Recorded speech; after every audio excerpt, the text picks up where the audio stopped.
यस्य प्रसादात् भगवत्प्रसादो यस्य प्रसादन्न गतिकतायपि दैनस्तावङ्गस्तस्य यस्य श्रीसन्धां वन्दे गुरोश्री चरणरविन्दं नमः विष्णुपादाय कृष्णप्रेष्ठाय भूतले श्रीमते भक्तिवेदान्त स्वामिनिति नामिने नमस्ते सरस्वती देवे गौरवाणी प्रचारिणे निर्विशेष शून्यवादी पाश्चात्य देशतारिणे वंशाकल्पतरुर्वश्य कृपा सिन्धुभ्येव च पतितानां पावनेभ्यो वैष्णवेभ्यो नमो नमः। जय श्री कृष्ण चैतन्य प्रभु नित्यानंद श्री अद्वैत गदाधर शिवसदि गौरभक्तवृंद। हरे कृष्ण कृष्ण कृष्ण हरे हरे, हरे राम राम राम हरे हरे। ओम नमो भगवते वासुदेवाय। ओम नमो भगवते वासुदेवाय। नारायणं नमस्कृत्य नरं चैव नरोत्तमं देवीं सरस्वती व्यासं ततो जयमुदीरये। मखं कृति वाचलं पंगुलंघातिगिरिं यत्कृपातमहं परमानंद माधवं श्रीगुरुदीनतारिणां श्रीचैतन्येश्वरं।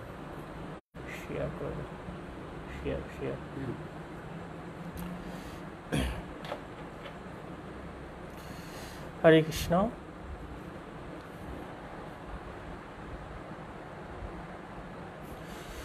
सुधी भक्तमंडলী, আপনাদের সকলকে কৃষ্ণপ্রীতি শুভেচ্ছা সাধুবাদ জানাচ্ছি। শুরুতে আমরা আজকে আবারও জগন্নাথ লীলা কথা শ্রবণ করব। তো সর্বাগ্যে আপনাদের সকলের চরণে প্রণাম নিবেদন করছি। আমি পরমানন্দ গুরুদেবের চরণে প্রণাম নিবেদন করছি, জগৎগুরু শ্রী প্রভুপাদের চরণে প্রণাম নিবেদন করছি। তো জগন্নাথ দেব তিনি ভক্তবৎসল ভগবান। তিনি ভক্তকে সর্বদাই রক্ষা করেন এবং শাস্ত্রে বর্ণনা করা হয়েছে যে ভক্ত কায় মনোবাক্যে ভগবানের আরাধনা করে ভগবান তার সমস্ত দায়িত্ব গ্রহণ করেন, তার সব কিছু সংরক্ষণ করেন এবং ভগবান তাকে নিজেই তার স্বধামে ফিরিয়ে নিয়ে যান এবং সেই ভক্তের প্রতি প্রীত হয়ে ভগবান দর্শন দান করেন। তা আমরা আজকে আলোচনা করব জগন্নাথ দেবের এক ভক্ত, তার নাম হচ্ছে শ্রী মাধব দাস। তা মাধব দাস তিনি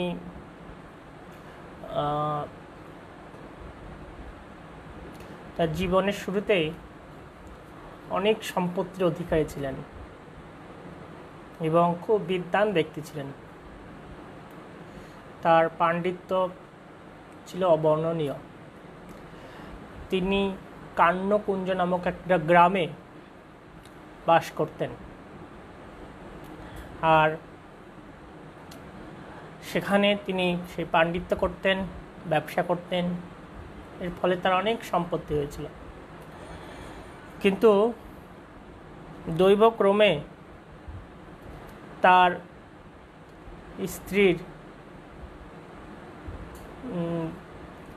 মৃত্যু হয়। তখন প্রথম পর্যায়ে মাধব দাস খুব মর্মাহত হয়েছিলেন।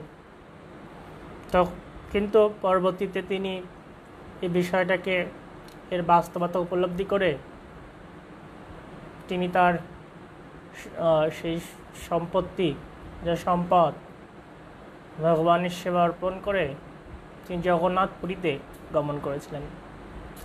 সেখানে তিনি গিয়ে জগন্নাথ দেবকে দর্শন করে প্রণাম করে তিনি সমুদ্রের তীরে গিয়ে একটা ছোট কুটির নির্মাণ করেছিলেন। কুটির নির্মাণ করে সেখানে তিনি তপস্যা শুরু করেছিলেন। তো এত তপস্যা করছেন যে উনি সম্পূর্ণ নিরাহার থেকে জল পর্যন্ত না খেয়ে তপস্যা করছেন এবং হৃদয় থেকে, খুব হৃদয় দিয়ে তিনি ভগবানের তপস্যা করছেন। তেমন অবস্থায় কি হলো যে ভগবান আর স্থির থাকতে পারলেন না, যে ভগবান তার ভক্ত না খেয়ে আছে এটা সহ্য করতে পারছেন না। আর সেই ভক্ত তিনি কি করছেন, তিনি তো চোখ বন্ধ করে তপস্যা করে যাচ্ছেন, তপস্যায় যুক্ত আছেন। তেমন অবস্থায়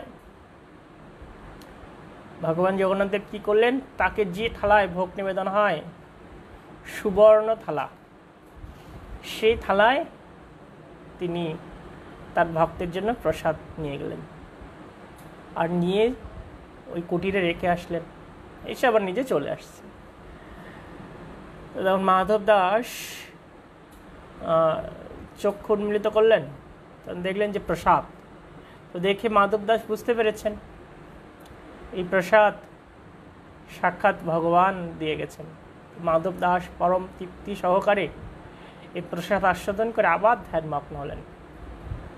তো পরের দিন প্রত্যুষে যখন পাণ্ডারা ভগবানের সেবা করবেন, তো ভোগ নিবেদন করবেন, তো যখন সেই গুদামে যাওয়া হয়েছে যে দেখি সে থালা নেই, তখন চারিদিকে হইচই পড়ে গিয়েছে, জগন্নাথ দেবের থালা চুরি হয়ে গেছে, বিভিন্ন জায়গায় সংবাদ চলে গেছে।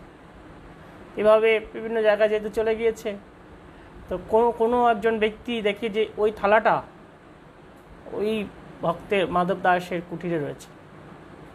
কারণ পাণ্ডাদের খবর দেওয়া হলো এবং পাণ্ডারা এসবকে ধরে নিয়ে খুব প্রহার করলো, মারাত্মক চাবুক দিয়ে পিটালেন, পিটিয়ে তাকে বন্দি করে রাখলেন। তো তারপর কি হলো, জগন্নাথ দেব খুব ব্যথা পেলেন, কষ্ট পেলেন। আর তখন তিনি রাত্রে স্বপ্ন দেখালেন প্রধান পাণ্ডাকে যে তুমি যাকে প্রহার করেছো সে আমার খুব প্রিয় ভক্ত, আর তুমি যে জন্য তাকে প্রহার করেছ সে কাজ আমি নিজে স্বয়ং করছি। আমার ভক্তের জন্য আমি নিজে এই প্রসাদ নিয়ে গিয়েছি, এখানে তার কোনো অপরাধ নেই।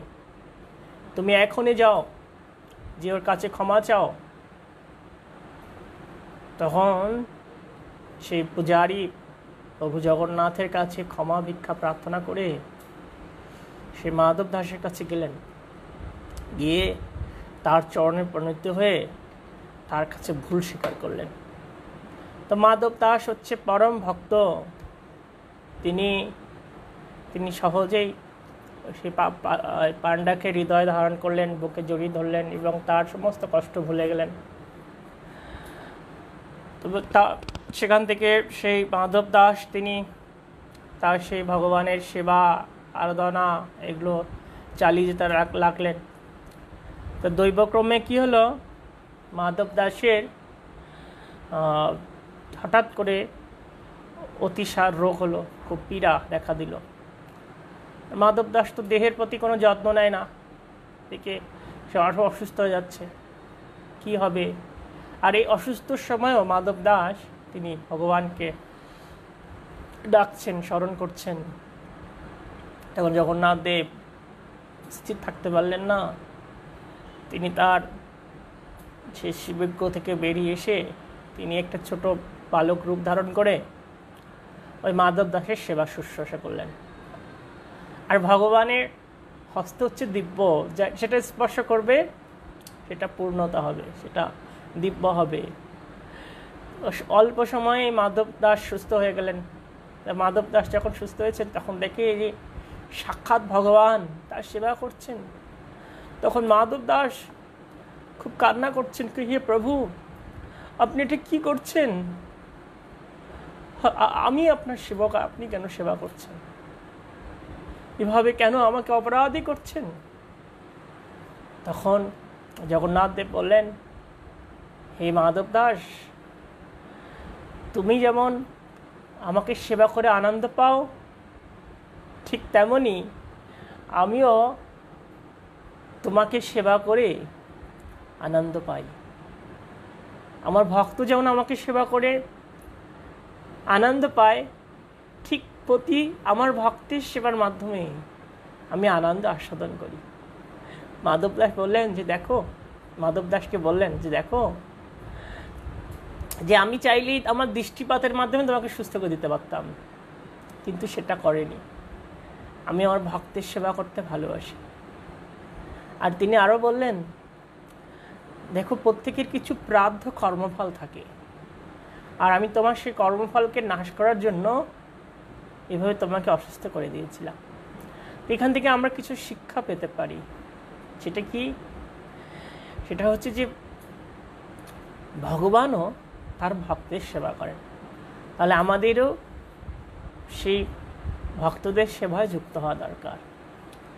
আর মাঝে মাঝে ভক্তরাও অসুস্থ থাকেন। এখানে জগন্নাথ দেব তিনি সেটা প্রকাশ করছেন যে ভক্তরাও অনেক সময় অসুস্থ পড়তে পারে।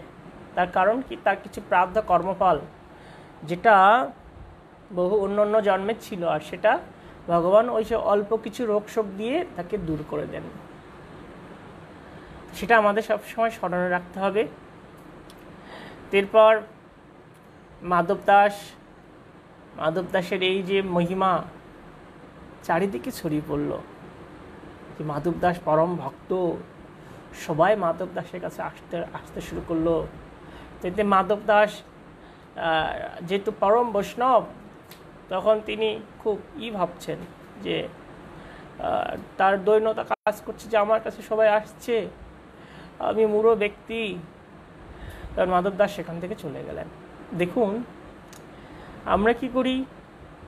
প্রশংসা শোনার জন্য সবসময় ব্যস্ত থাকি। আর এখানে কি দেখা যাচ্ছে?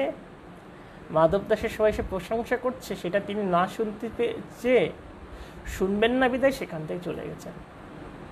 আর তাই এই লাভ পূজা প্রতিষ্ঠা এটা শুকরের বিষ্ঠা। শিল ভক্তি সিদ্ধান্ত সরস্বতী ঠাকুর সেটা প্রতিপন্ন করেছেন। তো এই বিশ্বের অধিকাংশ মানুষ এই লাভ পূজা প্রতিষ্ঠাতে নিয়ে পড়ে রয়েছে, কিন্তু যারা ভক্তি জীবনে এসেছেন, যারা ভগবানকে পেতে চান, তাদের লাভ পূজা প্রতিষ্ঠায় পড়ে থাকলে চলবে না।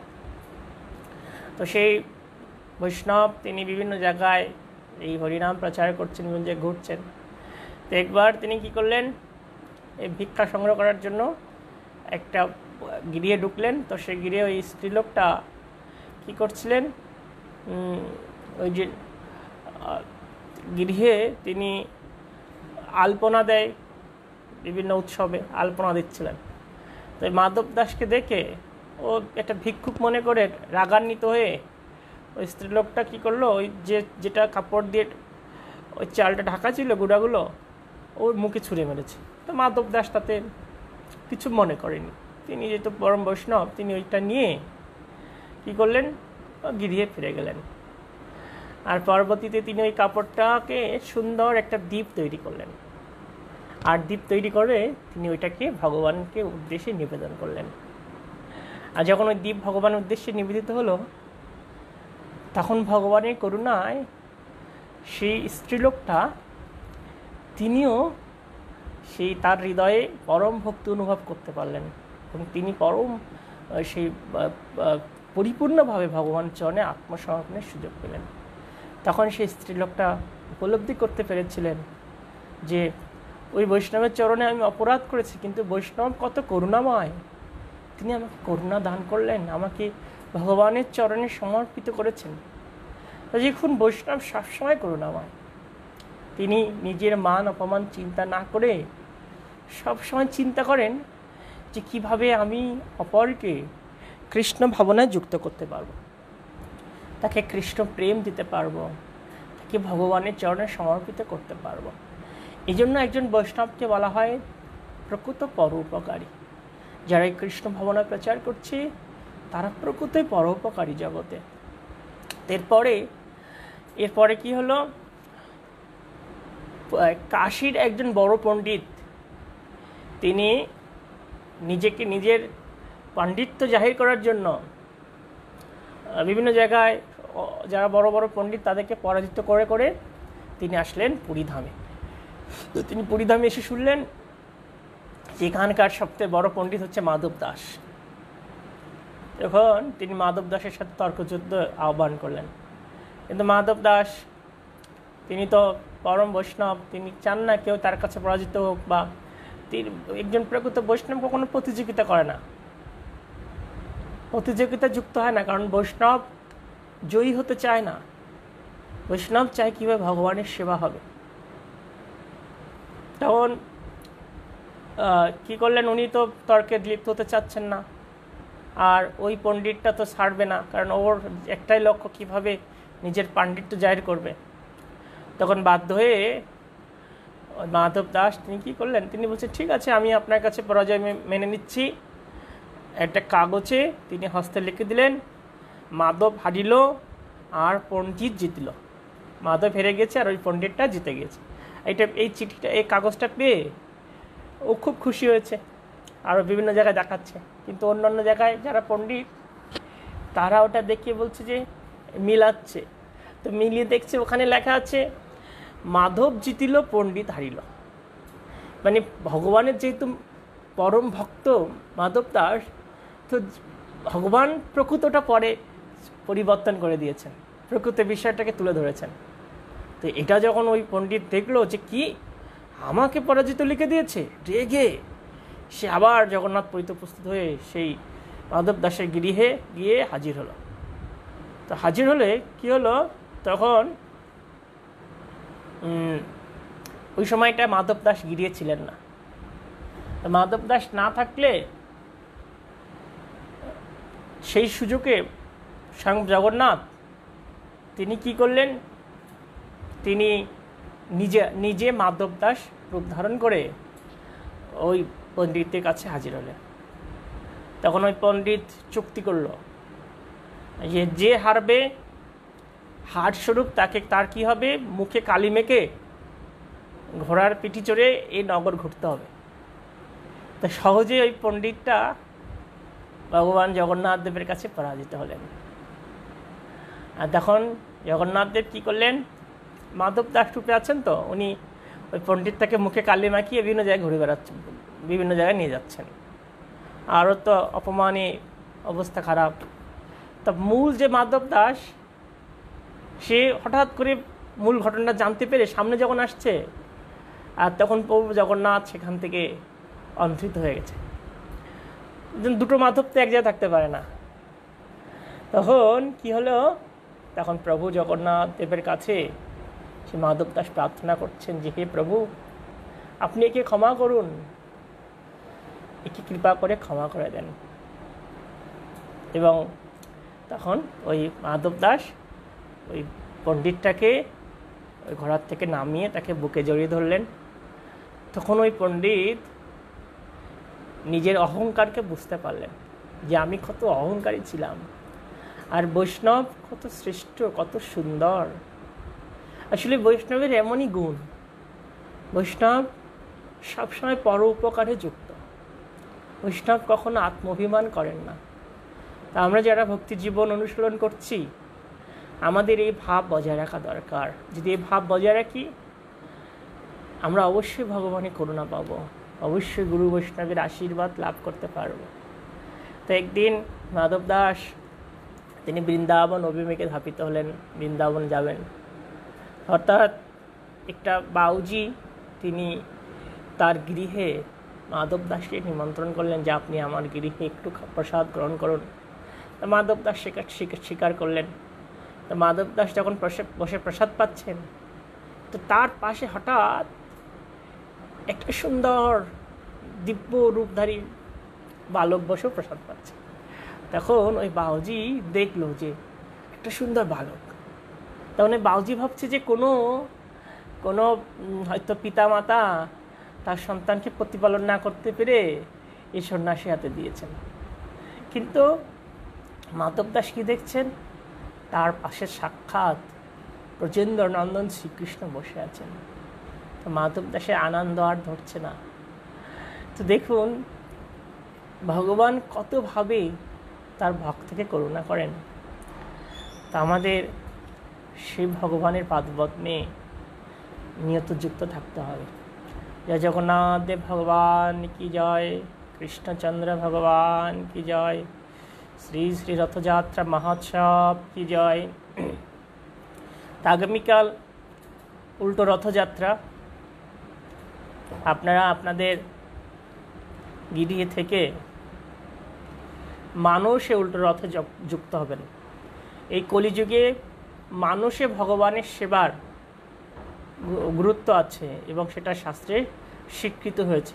মানুষে মন দিয়ে চিন্তা করবেন যে আমি জগন্নাথকে রথে টেনে নিয়ে সেই আবার সুন্দরাচল থেকে সেই পরিধামে নীলাচলে নিয়ে যাচ্ছি।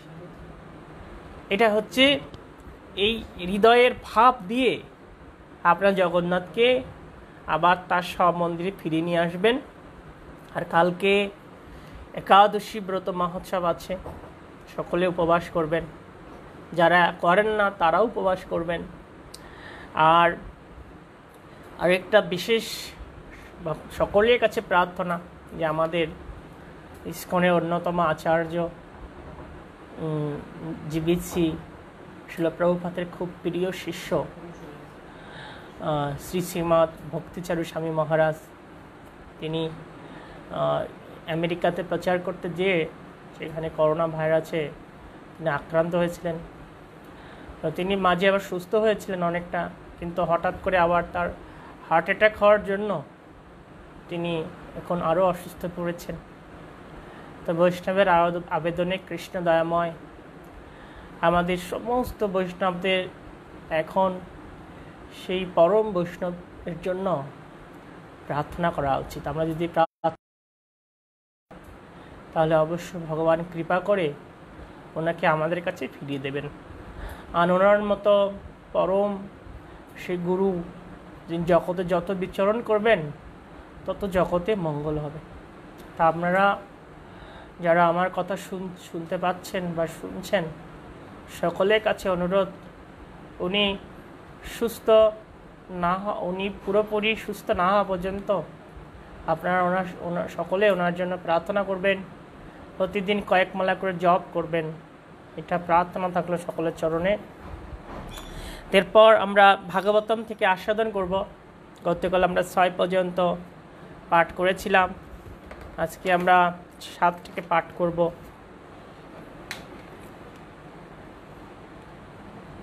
দ্বিতীয়াং তু ভবয়স্য রসতল গতং মহিম উদ্ধরিষ্যান উপাদত্ত যজ্ঞেশ শৌকরম বপু। এই শ্লোকের অনুবাদ: এই পৃথিবী যখন রসাতলে পতিত হয়েছিল তখন এই বিশ্বের মঙ্গলের জন্য পৃথিবীকে উদ্ধার করতে ইচ্ছুক হয়ে সমস্ত যজ্ঞের পরম ভক্তা যজ্ঞেশ্বর বিষ্ণু দ্বিতীয় অবতারে বরাহ রূপ ধারণ করেছিলেন। তাহলে প্রথম অবতার আমরা গতকাল আলোচনা করেছিলাম, ভগবান প্রথম অবতারে পুরুষ অবতারে আবির্ভূত হয়েছিলেন। আর এই দ্বিতীয় অবতারটা কি? দ্বিতীয় অবতারটা হচ্ছে বরাহ রূপে ভগবান এসেছিলেন। তো ভগবান যুগে যুগে আসেন,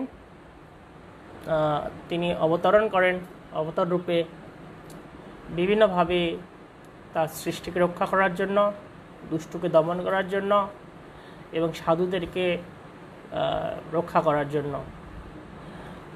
তো ভগবান বরাহদেব তিনি এসেছিলেন। তো তার কারণ হচ্ছে যে অসুররা এই পৃথিবীকে নিয়ে লুকিয়ে রেখেছিলেন কাদার মধ্যে। পৃথিবী গোল, এটাকে নিয়ে কাদার মধ্যে লুকিয়ে রেখেছে। তো এটা কিভাবে মানে কাদার মধ্যে লুকিয়ে রাখলেন, মানে যারা অসুর তারা অনেক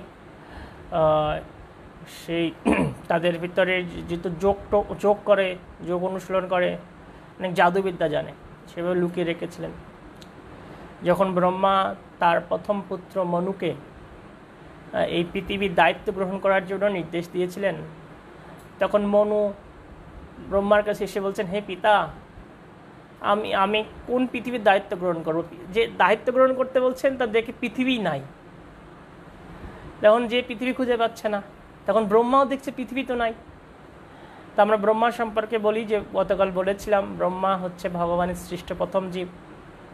গতকালে আমরা এটা একটু আলোচনা করেছি, পরবর্তীতে আরও আলোচনা করব। ভগবানের গর্ভদক্ষ বিষ্ণু নাভি পদ্ম থেকে ব্রহ্মার আবির্ভাব। তো ব্রহ্মার আয়ু হচ্ছে 100 বছর। ব্রহ্মার একদিনে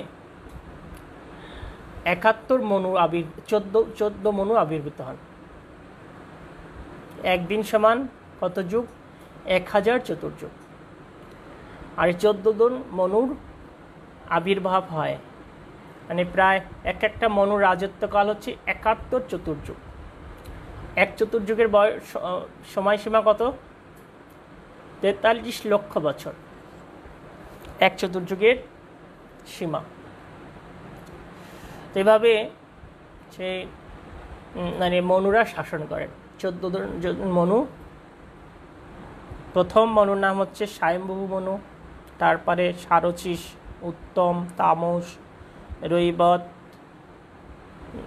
চাক্ষুষ, বৈবস্বত, সাবরণী, দক্ষ সাবরণী, ব্রহ্ম সাবরণী, মনু, তারপর বিশক সেন, ধর্ম সাবরণী, রুদ্র সাবরণী, দেব সাবরণী এবং ইন্দ্র সাবরণী। এগুলো 14 মনুর নাম। আমরা অবস্থান করছি 7ম মন্বন্তরে। এটা হচ্ছে বৈবস্বত মন্বন্তরে আমরা এখন অবস্থান করছি। আর এই অনুসারে এখন আর আমাদের যে ব্রহ্মা তার এখন মধ্য বয়স 50 বছরের মতো। আর আমরাও যেহেতু একটা 12 ঘন্টায় 14 মনুর আবির্ভাব হয়, এখন মধ্য সময় চলছে, মানে মধ্যাহ্ন সময়। এভাবে এই 14 মনুর আবির্ভাবের যখন সময় শেষ হয়, তখন আবার পৃথিবী ধ্বংস হয়ে যায়। ব্রহ্মার দিনে যেমন সময় 1000 চতুর্যুগের সময়, ঠিক রাত্রেও সেই সময় অতিবাহিত হয়। তো এই হিসাব নিকাশ একটু জটিল আছে, অনেকে বুঝতে পারবে না। আমরা পরবর্তীতে এই ব্রহ্মাণ্ডের গঠন যখন আলোচনা হবে, তখন এগুলো বিস্তারিত আলোচনা করব। তো যখন এই পৃথিবী সৃষ্টিকে সুন্দরভাবে রূপদান করার জন্য ব্রহ্মা মনুকে নির্দেশ দিয়েছিলেন, স্বয়ম্ভু মনুকে, তো মনু পৃথিবী খুঁজে পায়নি এবং সে তার ব্রহ্মা পিতাকে বলছেন যে, পিতা, আমি কোন পৃথিবী শাসন করব? সে পৃথিবী তো নয়। তখন এভাবে ব্রহ্মাও খুব চিন্তাগ্রস্ত হচ্ছে, কি হবে। তো হঠাৎ ব্রহ্মার নাসারন্ধ্র থেকে সেই বরাহদূরে আবির্ভূত হলেন। একটা খুব ছোট কি যেন এসে নিমেষেই বিরাট আকার ধারণ করলেন, বড় পর্বতের মতো আকার। তো প্রথমে ব্রহ্মা বুঝতে পারছেন এবং যারা ওখানে রয়েছেন তারা কেউ বুঝতে পারছেন না। ব্রহ্মা বলছে, কি আমার নাসারন্ধ্র থেকে একটা ওষুধ তৈরি হলো?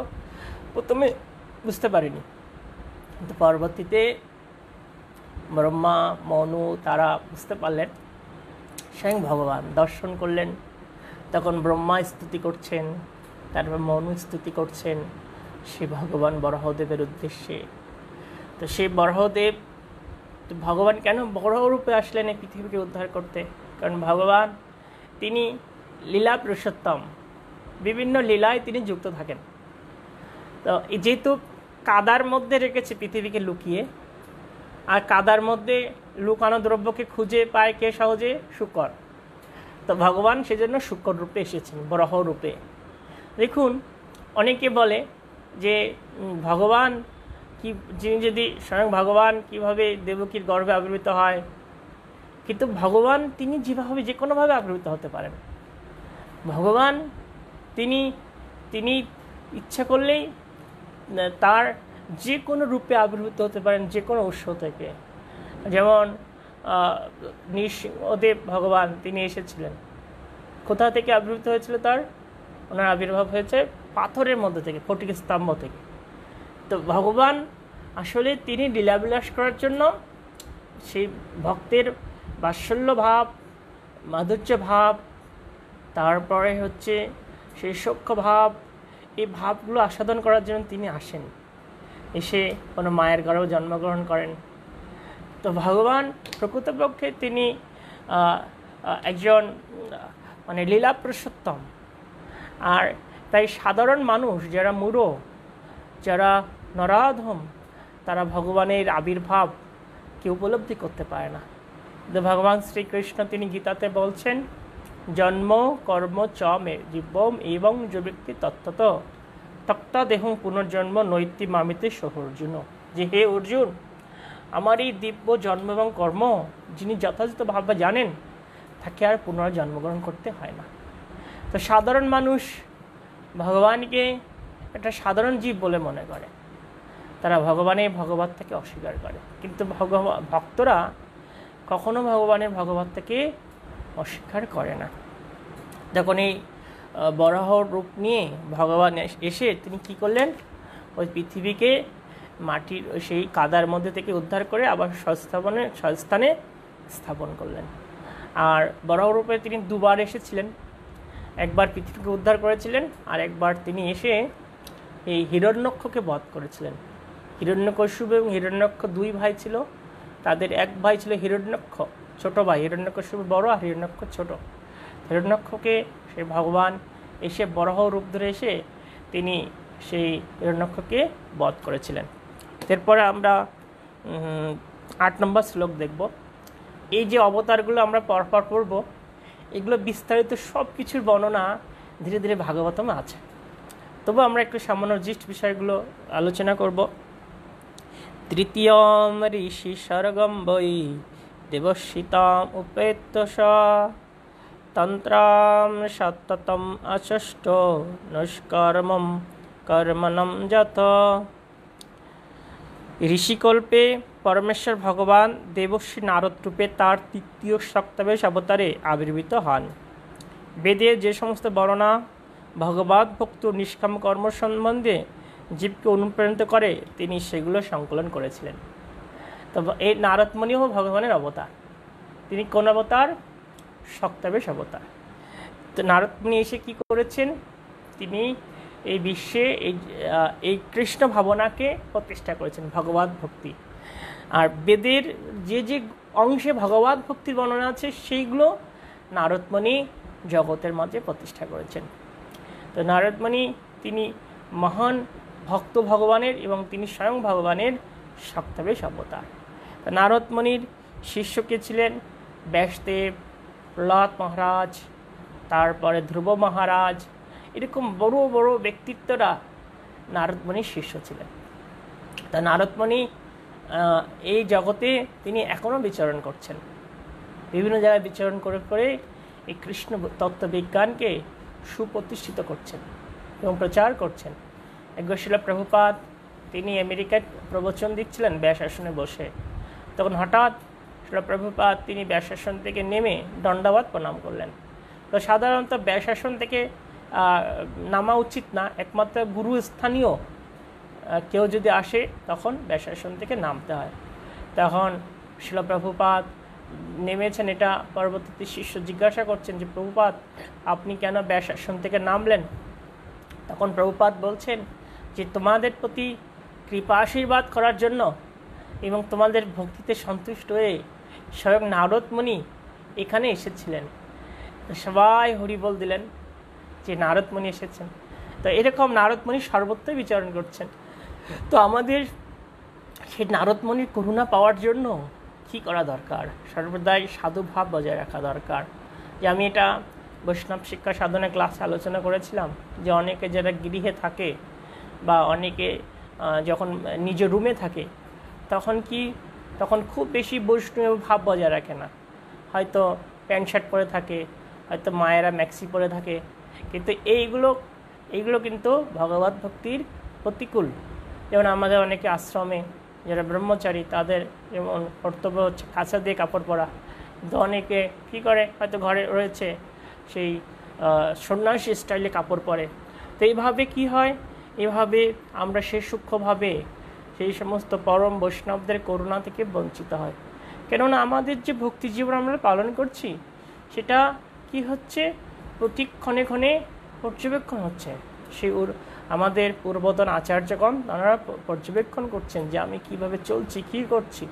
এমনটি কখনো আমাদের ভাবা উচিত না যে আমি আমার ঘরে আছি, যেমন তেমন চললেই হবে না। সবসময় মনে রাখতে হবে যে আপনি যা করছেন আপনার গুরুদেব সেটা দেখছেন, তো সেটা মনে রাখতে হবে।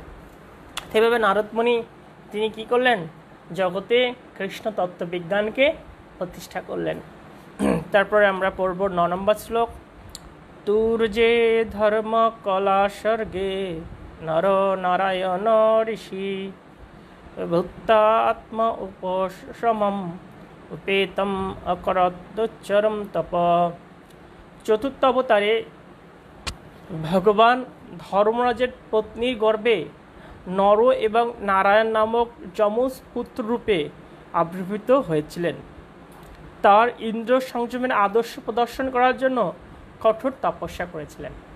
তো এই চতুর্থ অবতারে ভগবান এসেছিলেন কিভাবে, নর নারায়ণ রূপে। কার গর্ভে এসেছিলেন? সে ধর্মরাজের পত্নীর গর্ভে, ধর্মরাজ এবং তার পত্নীর গর্ভে। তো এসে তিনি কী করছিলেন? কঠোর তপস্যা। এসে এই অবতারের উদ্দেশ্য কী ছিল? কঠোর তপস্যাকে প্রতিষ্ঠা করা, যে তপস্যা কীভাবে করে ভগবানের প্রীতিবিধান করা যায় সেটা তিনি শিক্ষা দেওয়ার জন্য এই নরনারায়ণ রূপে এসেছেন। এখনও সেই হিমালয় পর্বতে বদরিকাশ্রমে নরনারায়ণ ঋষি পূজিত হচ্ছেন। তো এই নরনারায়ণ ঋষি যখন ভগবান এসেছিলেন, তো তিনি যখন তপস্যা করছিলেন, খুব কঠোর তপস্যা, তো সেটা দেখে সেই স্বর্গের রাজা ইন্দ্র তিনি খুব ভয় পেয়ে গিয়েছিলেন। তো সাধারণত যারা ধনমদে মত্ত তারা সবসময় নিজের পথ বাঁচানোর জন্য খুব হিংস্র হয়ে ওঠে, যেন তেনভাবে সেই তপস্যাকারীকে তিনি তপস্যা থেকে ভ্রষ্ট করার চেষ্টা করেন নিজের পথ রক্ষা করার জন্য। তাই এই পথ পূজা প্রতিষ্ঠা এগুলো খুব জঘন্য। আমরা এই ভাগবতম পড়ে বারবার দেখতে পাবো যে পদের লোভ কত খারাপ ছিল, বিশেষ করে ইন্দ্রের পদের জন্য তিনি কত কিছু করেছেন। তো এই যে নরনারায়ণ ঋষি তিনি সেই তপস্যা করছেন, তো সেই ইন্দ্র ভাবছেন যে এ নিশ্চয়ই আমার পদ নেওয়ার জন্য তপস্যা করছে। তখন ইন্দ্র কী করলেন?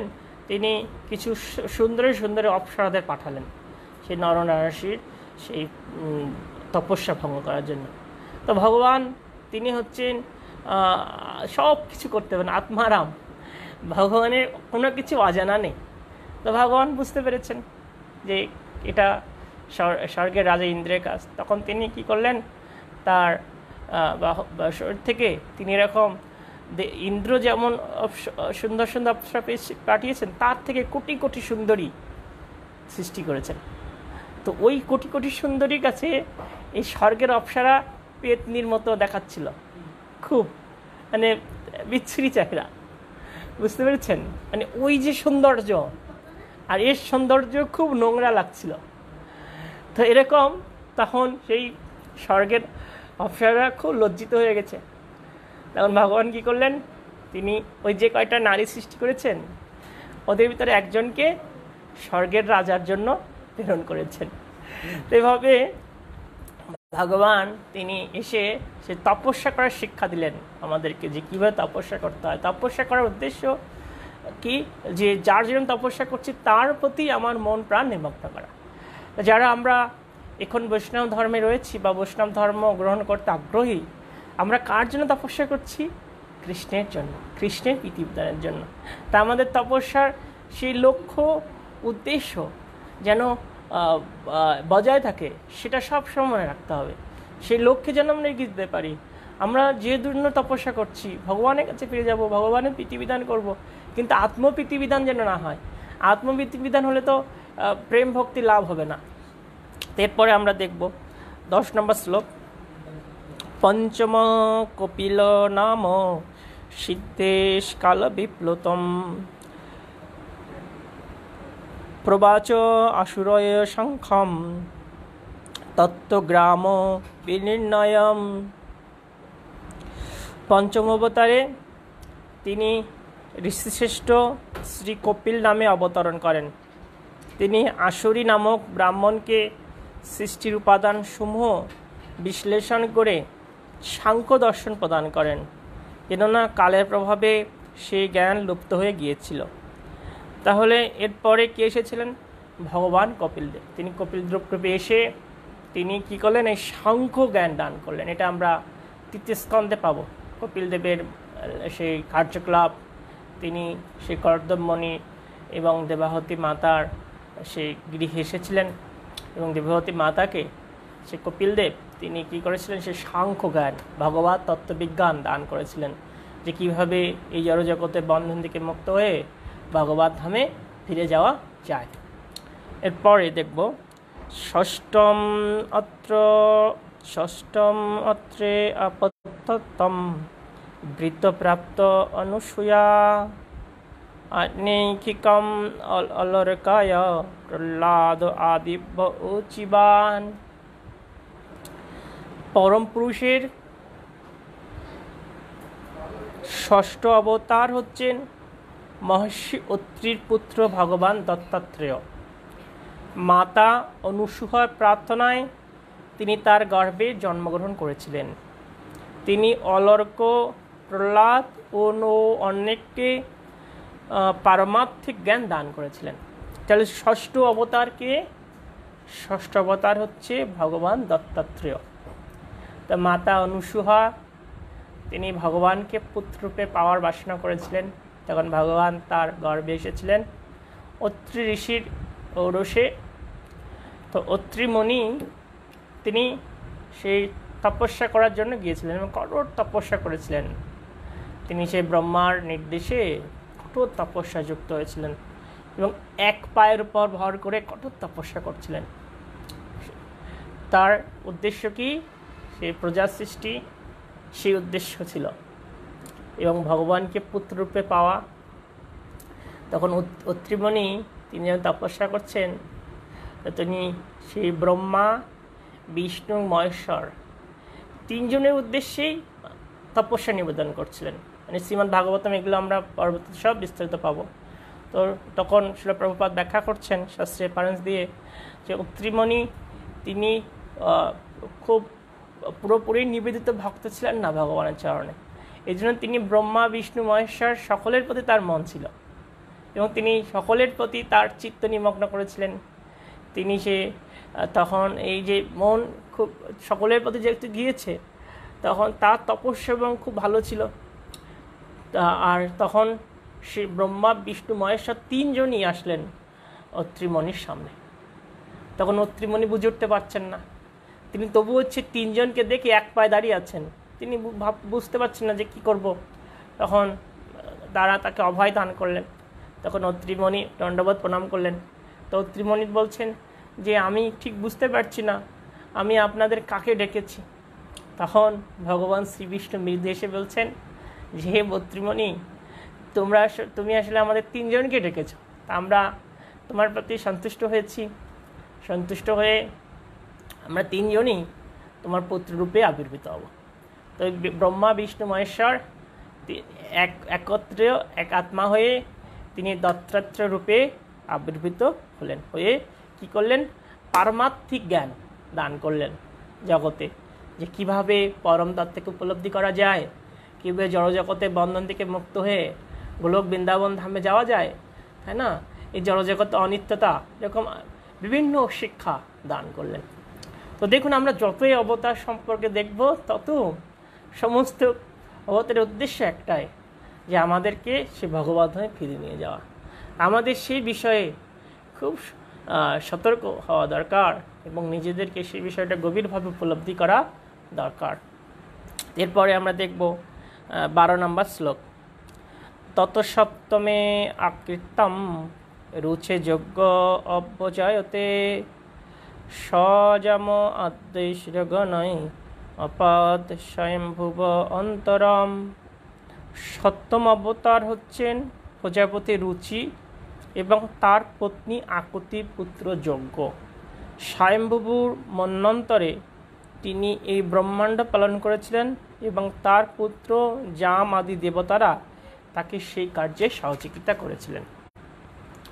তো এখানে শিক্ষণীয় বিষয় হচ্ছে যে স্বয়ংভুব মন্বন্তরে ভগবান তিনি কী রূপে এসেছিলেন? যোগ্য রূপে। তো এই যে ইন্দ্র, ব্রহ্মা, একটা পদের নাম, যেমন বাংলাদেশের প্রধানমন্ত্রী একটা পদের নাম। তো যখন এই উপযুক্ত পদ, যেমন ইন্দ্র, ব্রহ্মা, বিভিন্ন যে পদ, এই পদের যোগ্য ব্যক্তি যখন থাকে না, তখন স্বয়ং ভগবান এই পদ গ্রহণ করেন। তো ওই সময়ে উপযুক্ত সেই ইন্দ্রের পদ গ্রহণ করার কেউ ছিলেন না। তো ভগবান তিনি এসে সেই ইন্দ্রের পদ গ্রহণ করে তিনি জগৎকে পরিচালনা করেছিলেন, সেই দেবতাদের সেই কার্যে সহযোগিতা করেছিলেন যোগ্যরূপে এসে। তাহলে বুঝতে পারছেন যে এই যে ইন্দ্র, এটা পদ, এটা কোনো ব্যক্তি না। তো যখন অযোগ্য ব্যক্তি জগতে ভরে যায়, তখন ভগবান তাদেরকে অপসারণ করেন। যেমন কুরুক্ষেত্রের যুদ্ধে আমরা দেখি ভগবান কি করেছেন, সে অযোগ্য ব্যক্তিদের, অসুরদেরকে তিনি ভারশূন্য করেছেন। এটা আমাদের শিক্ষা, যে আমরা কখনো যেন সেই অধর্মকে জীবনের লক্ষ্য হিসেবে গ্রহণ না করি। আমাদের জীবনে সবসময় সেই ভগবানের প্রেমময় ভক্তিকেই গ্রহণ করা উচিত। এরপরে আমরা দেখব 13 নম্বর।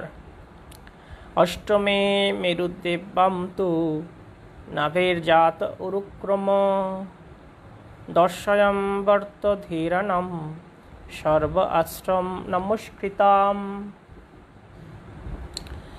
ভগবানের অষ্টম অবতার হচ্ছেন মহারাজ নাভি ও তার পত্নী মেরুদেবের পুত্র মহারাজ ঋষভদেব। এই অবতারে ভগবান পূর্ণ সিদ্ধি লাভের পন্থা প্রদর্শন করেছিলেন, যে পন্থা সর্বতভাবে জিতেন্দ্রীয় এবং সমস্ত বর্ণ ও আশ্রমের মানুষদের দ্বারা পূজিত পরমহংসরা অবলম্বন করে থাকেন। তো ভগবান ঋষভদেব কার্যকলাপ অত্যন্ত মহিমান্বিত ছিল। তো ভগবান ঋষভদেব তিনি মহারাজ নাভি এবং তার পত্নী মেরুদেবীর পুত্র ছিলেন, এবং এই ঋষভদেবের 100 জন পুত্র ছিল, এবং তার সেই প্রথম পুত্রের নাম ছিল ভরত, আর সেই ভরতের নাম অনুসারে এই ভারতবর্ষ নাম হয়েছে। তো 100 জন পুত্রের মধ্যে প্রথম 10 জন ছিলেন, প্রথম 10 জন তারা ক্ষত্রিয়োচিত কার্যে নিয়োজিত হয়ে পৃথিবী শাসন করেছিলেন, আর 9 জন ছিলেন মহাভাগবত। তারা কি করেছিলেন, তারা এই নবযোগেন্দ্র, তারা এই ভাগবত ধর্ম প্রচার করেছিলেন জগতে। আর পরবর্তী 81 জন তারা ছিলেন অত্যন্ত সুযোগ্য ব্রাহ্মণ। তো এভাবে দেখুন যে একজন মহান পিতার ঔরসে মহান সন্তান আসে। তো ভগবান ঋষভদেব তিনি তার পুত্রদেরকে অনেক দিব্য জ্ঞান দান করেছিলেন এই জগতে অনিত্যতা সম্পর্কে, এই জড়জগৎ যে অনিত্য এবং এই বন্ধন অনিত্য, এই ধন সম্পদ অনিত্য, এগুলো তিনি শিক্ষা দিয়েছিলেন। ভগবান ঋষভদেব তার পুত্রদের উপদেশ দিয়েছিলেন যে কিভাবে এই জড়জগতের বন্ধন থেকে মুক্ত হওয়া যায়, কিভাবে সে পরম প্রভুর সেবায় যুক্ত হওয়া যায়, সে শিক্ষা দিয়েছিলেন। এবং ঋষভদেব নিজে তিনি কি পরমহংস আচরণ করেছিলেন। তিনি তার দেহের প্রতি কোনো ছিল না, মানে আসক্তি ছিল না। তিনি এই শাসনকরা পৃথিবীর রাজা ছিলেন, কিন্তু একটা পর্যায়ে তিনি রাজ্যের শাসনভার তার পুত্রের হাতে সমর্পণ করে তিনি বিভিন্ন জায়গায় সেই অবধূতের মতো ছুটে বেরিয়েছিলেন। তো তাকে অনেকে খুব ডিস্টার্ব করত, তার ঢিল ছুটত, তার দিকে পাথর নিক্ষেপ করত, রক্ত, প্রচ্ছাপ, পায়খানা নিক্ষেপ করত। তবুও ঋষভদেব নির্বিকার ছিলেন। মানে ঋষভদেব যেহেতু তিনি শিক্ষা দিচ্ছেন যে একজন পরমহংসের কেমন আচরণ করতে হয়, তো তিনি কখনো এই বিষয় নিয়ে প্রতিবাদ করেননি। তিনি সবসময় এরকম জিতেন্দ্রিয় ছিলেন, কোনো কিছু তার আসক্ত ছিল না। তো ঋষভদেব তিনি এমন দিব্য শক্তি সম্পন্ন ছিলেন, তিনি যেখানে বিষ্ঠা ত্যাগ করতেন, যেখানে মূত্র ত্যাগ করতেন, সেখানে ঘুমাতেন। তো ওনার সেই বিষ্ঠা মূত্র এত সুগন্ধময় ছিল যে 10 যোজন পর্যন্ত এই সুগন্ধ চারিদিকে সুবিস্তৃত হতো। তো আমরা পরবর্তীতে পঞ্চম স্কন্ধে এই ভগবান ঋষভদেবের মহিমা জানতে পারবো। ভগবান ঋষভদেব কত মহিমান্বিত ছিলেন সেটা আমরা আস্তে আস্তে ধীরে ধীরে যখন এই ভাগবতম পড়ব তখন এটা জানা যাবে।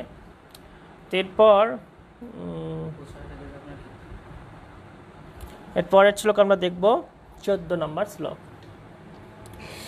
ঋষিবি যাচিত ভেজে নববম পার্থিবম বপ দুগ্ধৈমাম ঔষধি বিপ্রা তেন অয়ম উষোত্তম। হে বিপ্রগণ, এই ঋষিদের দ্বারা প্রার্থিত হয়ে নবম অবতারে ভগবান পৃথুরূপে রাজদেহ ধারণ করেছিলেন। এই পৃথিবীর ঔষধি সমূহকে তিনি দহন করেছিলেন, তাই পৃথিবী তখন পরম কমনীয় হয়ে উঠেছিল। তো এখানে নবম অবতারের কথা বলা হয়েছে পৃথু মহারাজ। পৃথু মহারাজ ছিলেন মহারাজ বেনের পুত্র। তো অঙ্গ আর বেনের পিতা ছিলেন অঙ্গ। তো অঙ্গ প্রথম নিঃসন্তান ছিলেন। তখন তিনি মুনি ঋষিদের কাছে প্রার্থনা করে যজ্ঞের ফলস্বরূপ এই বেন রাজাকে পুত্র হিসেবে পেয়েছিলেন। তো প্রথমে যখন পুত্র হিসেবে পেয়েছে, তো বেন খুব অত্যাচারী রাজা ছিল, মারাত্মক। এত অত্যাচারী ছিল যে তার খেলার সাথে কেউ খেলার সময় রাগান্বিত হয়ে খুন করে ফেলতো, হত্যা করে ফেলতো। বেনকে দেখলে পশু পাখি জীবজন্তু সব ভয় পেত। তো বেন কী করলো, এই বেনের প্রতি বিতৃষ্ণ হয়ে সেই অঙ্গ তিনি কি করছিলেন, এই রাজ্য ত্যাগ করে চলে গেছিলেন। তো অঙ্গদ প্রথমে ভেবেছিলেন যে কি, মহারাজ অঙ্গ তিনি ভেবেছিলেন যে কোনো পিতার নিঃসন্তানের থেকে সন্তান থাকা ভালো। তো পরবর্তী তিনি ভাবছিলেন যেহেতু তার কুসন্তান, তখন তিনি ভাবছিলেন না কুসন্তানের থেকে সুসন্তান ভালো। তো পরবর্তীতে তার ভিতরে যখন দিব্যজ্ঞান আসলো, তখন তিনি উপলব্ধি করছিলেন যে সুসন্তানের থেকে কুসন্তান ভালো। মানে এটা অনেক পরম অংশ জ্ঞান যে কেন কুসন্তান ভালো, এটা তিনি শিক্ষা দিচ্ছিলেন। যখন অনেক সুসন্তান থাকে তখন সেই পিতার গৃহের প্রতি অনেক আসক্তি থাকে, কিন্তু ওই অঙ্গ তার কুসন্তান থাকার জন্য তিনি সহজেই সেই গৃহ ত্যাগ করে ভগবানের তপস্যা চলে গেছিলেন। তা পরবর্তীতে ওই বেন রাজাকে রাজ্যে বসানো হয়েছিল, যেহেতু রাজা নেই। তো বেন রাজা আরও অত্যাচারী হয়ে গেছে রাজত্ব পেয়ে। তখন ঋষিরা তাদের যজ্ঞে আহুতি দিয়ে বেন রাজাকে হত্যা করেছিলেন। তখন বেন রাজার সেই বাহু মৈথুন করে সেখান থেকে এই পৃথু মহারাজ তিনি ঋষিদের প্রার্থনায় আবির্ভূত হয়েছিলেন।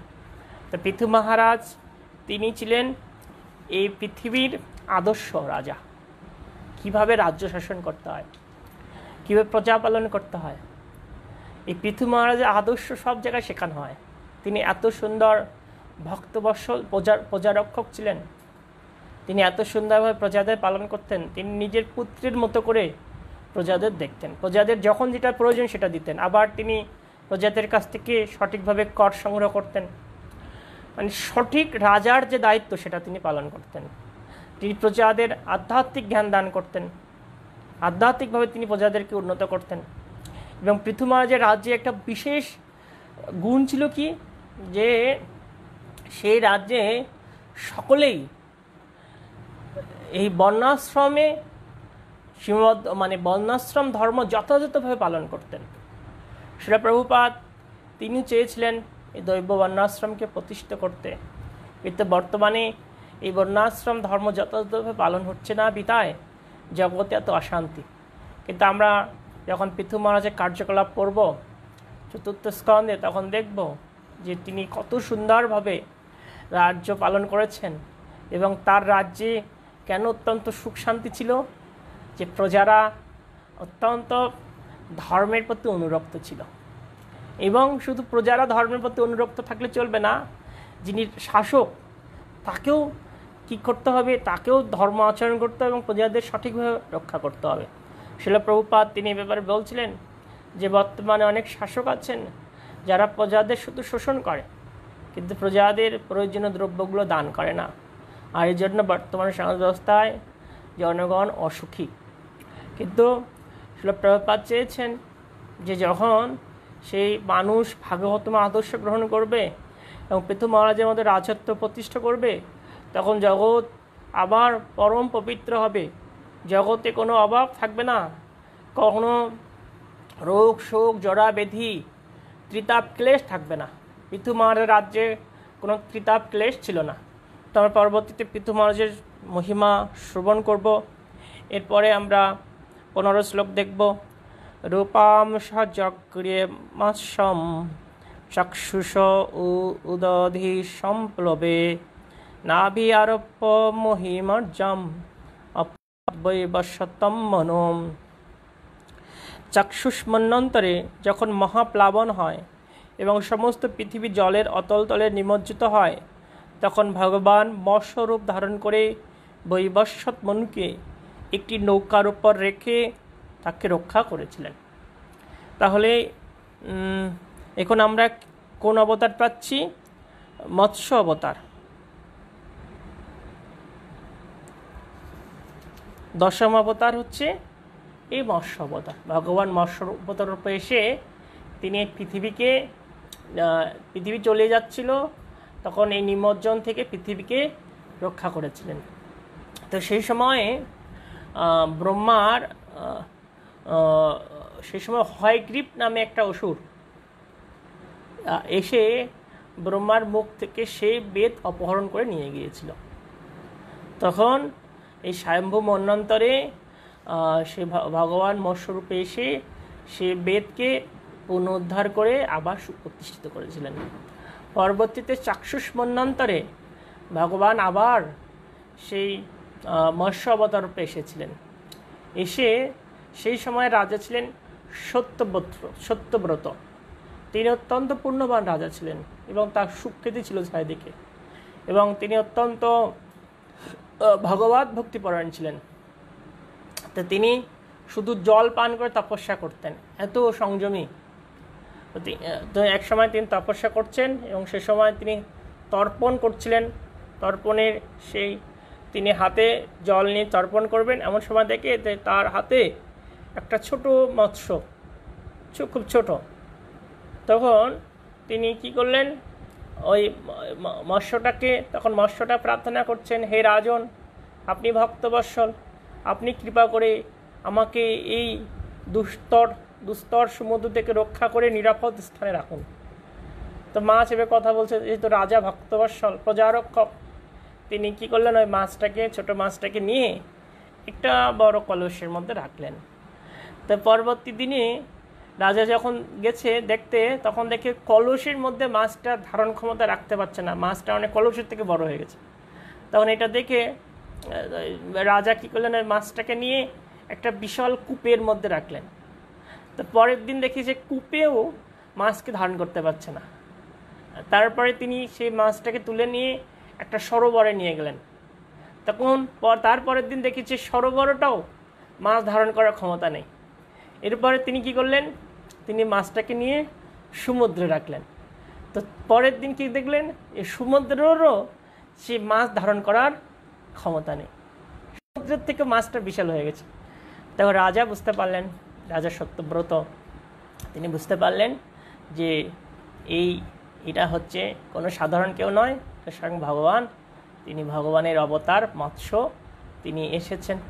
তখন সত্যব্রত খুব প্রার্থনা করলেন রাজার কাছে, যে সত্যব্রত রাজা তখন ভগবানের কাছে প্রার্থনা করলেন। তো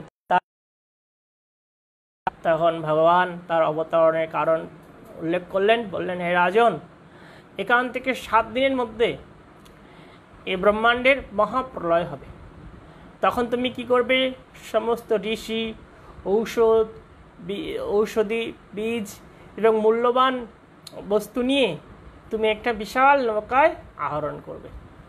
আর তখন আমি মৎস্যরূপে এই বিশাল নৌকা আহরণ করবে, এবং এই নৌকার কি করবে, এই নৌকার এই নৌকাটি আমার শৃঙ্গে বেঁধে রাখবে। তখন সেভাবে সেই বিশাল নৌকায় আহরণ করে রাজা তিনি সমস্ত ঔষধি এবং ঋষিদেরকে রক্ষা করে তিনি ওই মৎস্য অবতারের মাধ্যমে রক্ষা করলেন, এবং ভগবান মৎস্য অবতারের মাধ্যমে কী করলেন? পৃথিবীর সমস্ত ঔষধিকে রক্ষা করলেন এবং ঋষিদের রক্ষা করলেন। এভাবে ভগবান কি করেন? জগতে এসে বারবার এসে ধর্মকে প্রতিষ্ঠিত করেন এবং অধর্মকে তিনি বিনাশ করেন। তো এভাবে ভগবান সত্যব্রত এবং ঋষিদের হৃদয়ে বৈদিক জ্ঞান দান করেছিলেন। তাই শুধু ভক্তমণ্ডলী, আমরা কি শিক্ষা পাচ্ছি শ্রীমদ্ ভাগবতম থেকে ক্রমান্বয়ে? যে ধর্ম পথে থাকলে ভগবানের কৃপা হবে, আর ধর্মপথ ত্যাগ করলে ভগবানের কৃপা থেকে আমরা কৃপা লাভ করতে পারবো না এবং আমাদের অধঃপতন হবে। তাই ধর্মপথে থাকতে হবে। আর ধর্মপথ কি? ধর্মপথের শাস্ত্রে স্বীকৃত পথ, গীতা ভাগবতম স্বীকৃত পথ।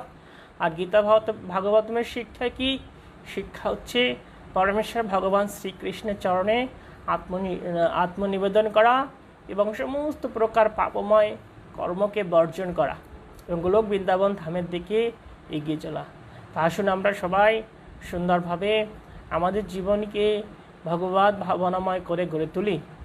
তা আবার বলছি যে আগামীকাল উল্টো রথ, আপনারা আপনাদের মানসে উল্টো রথ টানবেন এবং জগন্নাথদেবের কাছে প্রার্থনা করবেন এই করোনা ভাইরাস যেন তাড়াতাড়ি চলে যায়, যেন আমরা আবার একসাথে সবাই ভক্তরা মিলিত হয়ে নৃত্য কীর্তন আর কৃষ্ণ ভাবনা প্রচারে নিজেদেরকে যুক্ত করতে পারি। আর সর্বোপরি আমরা কিছুক্ষণ আগে বলছিলাম যে আমাদের ইস্কনের অন্যতম সন্ন্যাসী আচার্য শিল প্রভুপাদের খুব প্রিয় শিষ্য শ্রীমৎ ভক্তিচারু স্বামী মহারাজ, তিনি এখন অনেক অসুস্থ রয়েছেন। তো আমরা আমাদের প্রত্যেক ভক্তের প্রতি শিলজয় পতাকা স্বামী গুরু মহারাজ তিনি নির্দেশ দিয়েছেন যেন আমরা সবাই প্রতিদিন সেই ভক্তিচারু স্বামী গুরু মহারাজের সুস্থতার জন্য ভগবানের কাছে প্রার্থনা করি, প্রতিদিন কিছু বেশি সংখ্যক জপ করি এবং সর্বক্ষণ নৃসিংহদেবের ভগবান রাধা মাধব পঞ্চত্বের কাছে প্রার্থনা করি যেন তা কৃপা করে সেই আচার্যকে আমাদের কাছে ফিরিয়ে দিয়ে আমাদেরকে আরও করুণা দান করার জন্য তিনি যেন আমাদের কাছে আবার ফিরিয়ে দেন। সেই প্রার্থনা রাখছি সবার কাছে, আপনারা প্রার্থনা করবেন। হরে কৃষ্ণ। শিল প্রভুপাদ কি জয়, সমস্ত ভক্তমণ্ডলী কি জয়। নিতাই গৌর প্রীতি প্রেমানন্দে। হরি হরি বল।